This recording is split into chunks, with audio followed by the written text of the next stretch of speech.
terkait Kak Fitri akhirnya datang juga ke Polres Jakarta Selatan hari Ahad atau hari Minggu itu dengan diperiksa oleh penyidik selama 2 jam dengan 20 pertanyaan. Apa aja sih Bang 20 pertanyaan itu Bang? Ya, kalau Kak Fitri kemarin telepon, ada 20 kira-kira ya, 20 pertanyaan mencakup mengenai adanya LP pencemaran nama baik Undang-Undang ITE.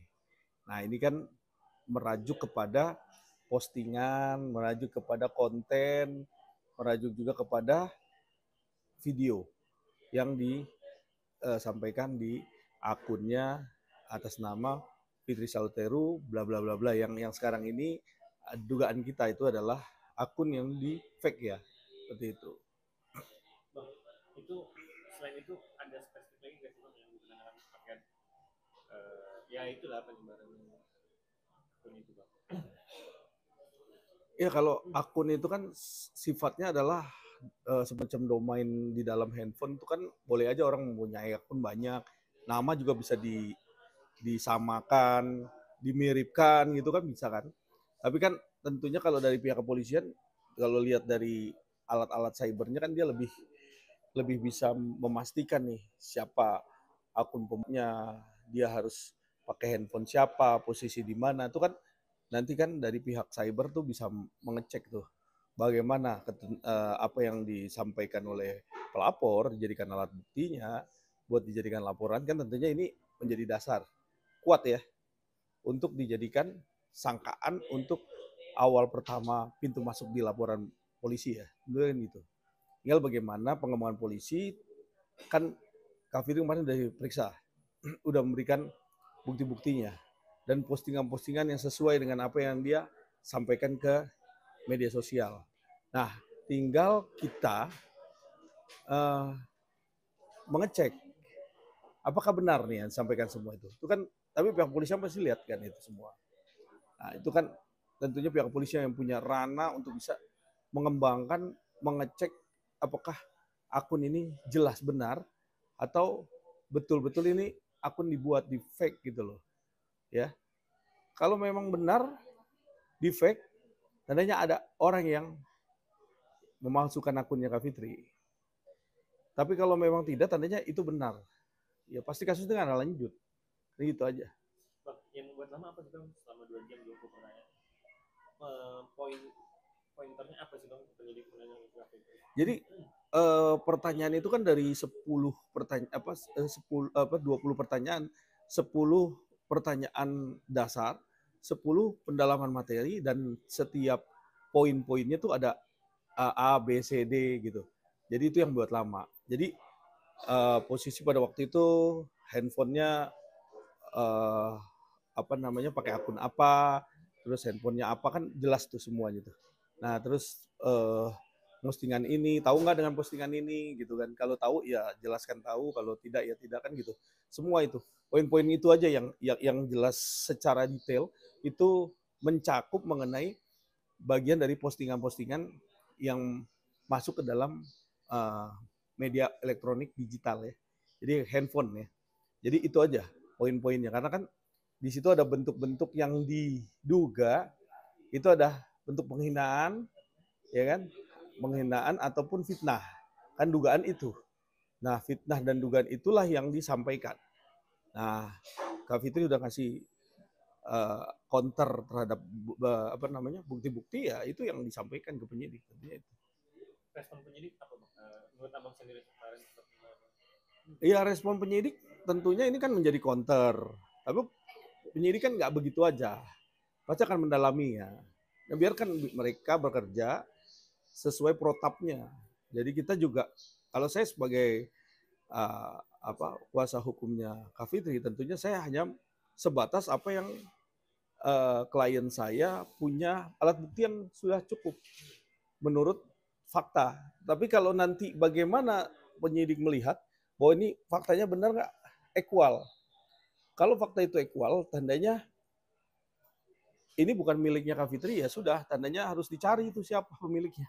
Begitu. Bang, berarti kan agenda selanjutnya kalau sudah kami sudah konfirmasi, sudah klarifikasi, dan agenda selanjutnya apa lagi nih untuk ke depan?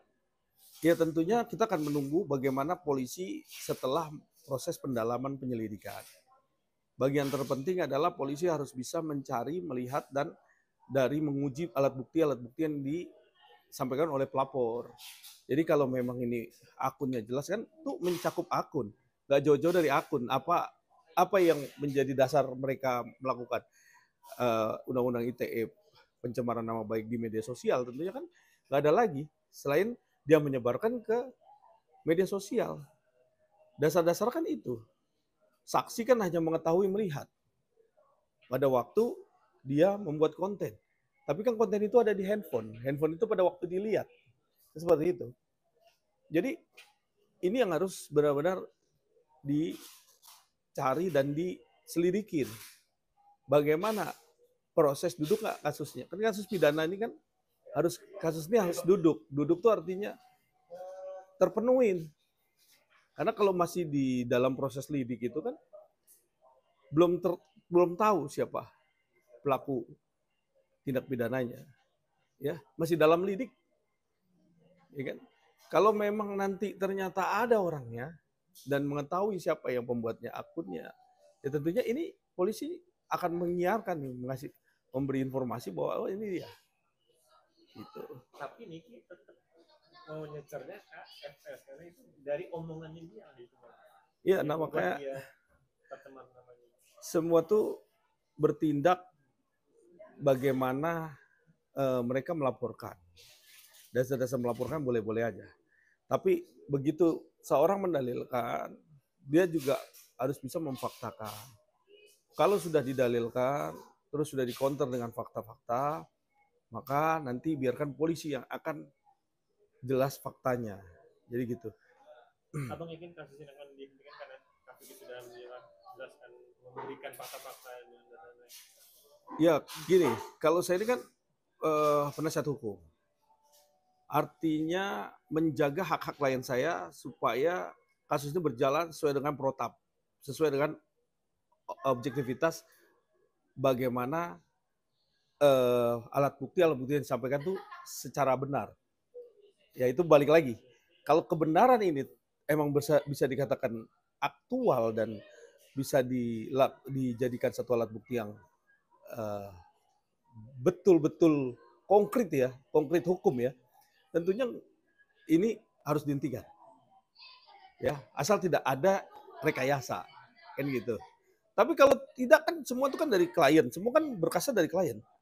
Dan semuanya memang sudah saya juga lihat sendiri memang bukan akun dia. Ya, kalau bukan akun dia, saya pikir harus dihentikan. Karena jelas ini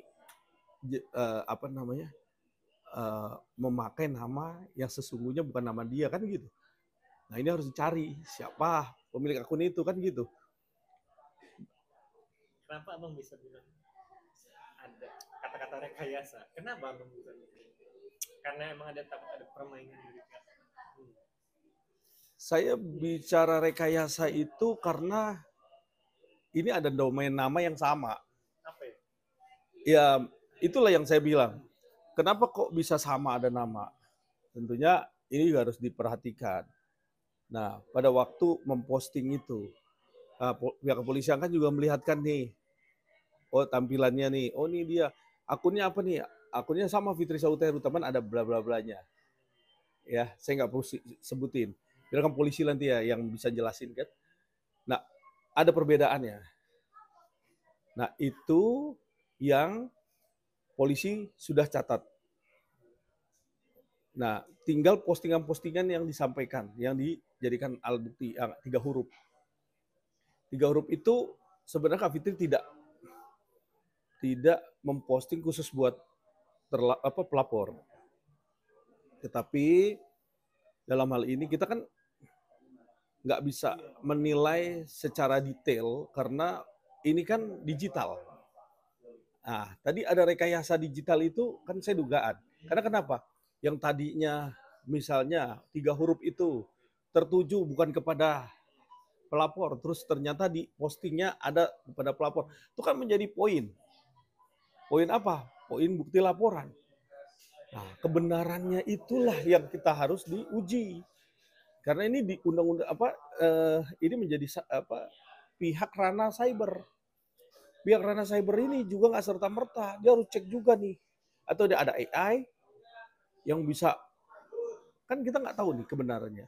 Jadi harus dipastikan kalau memang itu betul punya Kak Fitri, tentunya ini masuk ke dalam dugaan fitnah. Tapi Kak Fitri mengcounter, dia punya alat bukti juga bahwa dia nih loh, saya masukin di media sosial saya begini, nggak ada saya mengatasnamakan ke pelapor. Dia sampaikan kan gitu. Karena berimbang. Nah, tinggal bagaimana pihak kepolisian mencari nih siapa yang membuat akun postingan menambahkan, ya kan, yang dugaan saya merekayasa tadi. Nah, itu yang terpenting karena yang namanya undang-undang digital itu sangat rentan sekali. Bentuk asli dengan tidak. Bahkan juga akun pun dibikin sama pun bisa.